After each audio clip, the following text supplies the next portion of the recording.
这是真实发生在印度的恐怖袭击事件。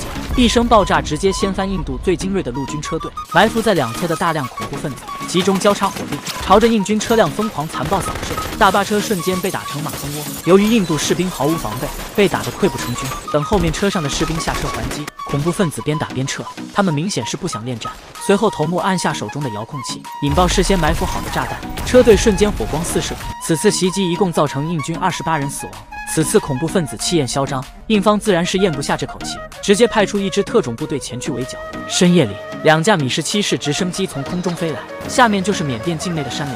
飞机里乘坐的是特种军上尉和他的队员们。等他们到达密林上方，士兵直接利用绳索下落，接着训练有素地拉开队形，朝树林深处走去。通过所搜集的情报，确定恐怖分子这片山林中的位置。特种部队持有最强的装备，像幽灵一般望着对面恐怖分子的营地。他们人数众多，在山林中驻扎着不少营地。经过一番勘察，上尉分配好任务，随后指挥队伍开始行动。正当一名恐怖分子拿出探照灯巡逻之际，印度士兵扛起 RPG， 一发炮弹从恐怖分子面前划过，朝着营地飞去。恐怖分子瞬间被炸得落花流水，他们快速进入反击。紧接着，特战队员又一颗炮弹，瞬间灭掉掩体后面的敌人。残余的恐怖分子开始四散而逃。埋伏多时的狙击手怎么可能放过这些漏网之鱼？一枪一个瞬间秒杀躲在树后的恐怖分子。头目手持 M416朝上尉开火，上尉趁其不备还击。这时，一个恐怖分子突然扔出手榴，上尉瞬间被冲击波震飞，被炸得他耳聋目眩。等他反应过时，恐怖分子首领就在眼前。上尉顾不得伤痛，起身一个飞扑，将恐怖分子头目扑倒在地。一套行云流水的军体拳打得敌人毫无招架之力。紧接着一个抱摔，上尉利用双腿夹击之力，咔嚓扭断恐怖分子的脖子。随后，上尉喘着粗气从地上爬起来。此次行动顺利结束，队员们也因此士气高涨。等小队回到国内，政府给他们举行一场宴会，印度总理还亲自接见了上尉。他们本以为危险就此解除，但很快就遭到了更为疯狂的报复。恐怖分子对熟睡的印度大兵展开偷袭，一时间炮火横飞，爆炸四起。印度士兵被突如其来的袭击打得不知所措，几个侥幸逃出来的印度大兵也难逃恐怖头目地射杀。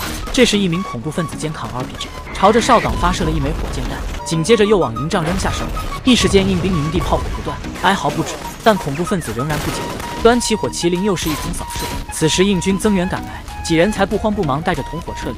住在军官大楼里的队长闻讯出击，两队人马在院子里正面相遇，随即陷入了激烈的交战。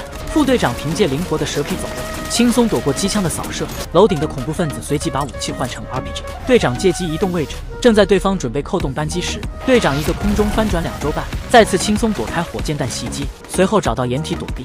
眼看对手有主角光环护体，恐怖分子再次扛起地上的火箭筒，下一秒，巨大的冲击波将队长震飞。与此同时，队员也拿出了大杀器，一发炮弹准确命中恐怖分子。队长悄悄溜到恐怖头目后方，他干净利落的一枪将敌人爆头，准备弯腰捡走了他的枪。可是万万没想到，那把枪竟然和手榴弹绑在一起，一声炸响，特战队长不幸遇难。此次恐怖袭击一共造成印军20人死亡，37人受伤。印度政府对阵亡人员进行深切的悼念，年幼的孩子高喊着口号，激励着无畏的战士勇往直前。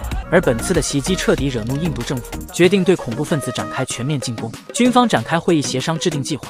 随后，他们用卫星对恐怖分子基地进行侦查。卫星侦查确认了8处恐怖分子基地，但由于此处的密林遮挡，卫星无法获得近距离清晰成像。于是，国防部长亲自来到国防研究与发展组织总部，寻找可以满足低飞悬停的无人机。很快，一架仿生机器鸟无人机被派上用场。印方对外宣称，这是当时世界上最先进的无人机，但事实上，当时印度最先进的尼尚特无人机，从2011年服役4架，1年1架，到2015年全部坠毁。电影中的机器鸟无人机飞越丛林，穿过山洞，超长续航82小时，终于拍到清晰的基地内部结构。而报复行动也随之展开。80名印度阿尔法特种部队精锐，装备4款手枪、2款冲锋枪、5款突击步枪、5款通用机枪、6款狙击步枪。随后在印度北区司令部紧急集结，一番动员过后，80名精锐特战队员兵分4路，驾驶4架阿帕奇武装直升机奔赴目标。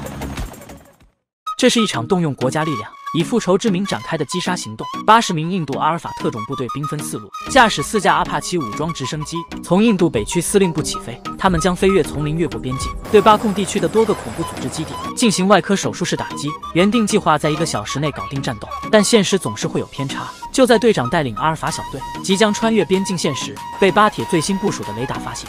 好在地面指挥中心及时下达撤退命令，这才避免了悲剧的发生。眼看机会稍纵即逝，队长心有不甘，这时他突然想起俘虏口中所提到的印巴边境山洞，或许可以利用它帮助小队越过边境。随后队长向上级申请修改线路，接着在无人机的指引下，他们顺利穿过复杂地形，来到附近区域。此时小队士兵发现外围哨岗，狙击手精准将其击毙。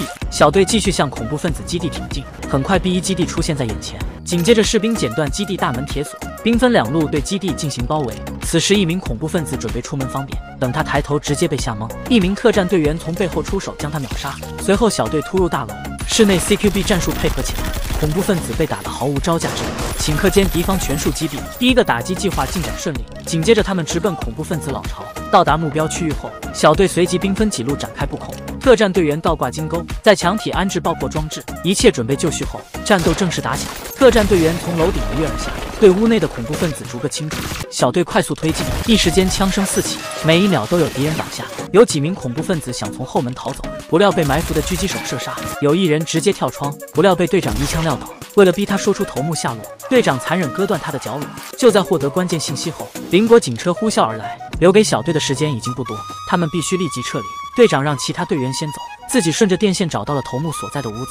最终决战就此上演。躲在房间里的头目气急败坏，对着门口一通扫射。可真正的高手从来不走正门，这边队长如猛虎出山一般，破窗而入，一把将头目扑倒在地。两人开始近身肉搏，队长被死死勒住脖子，眼看没了机会，他心生一计，故意装死。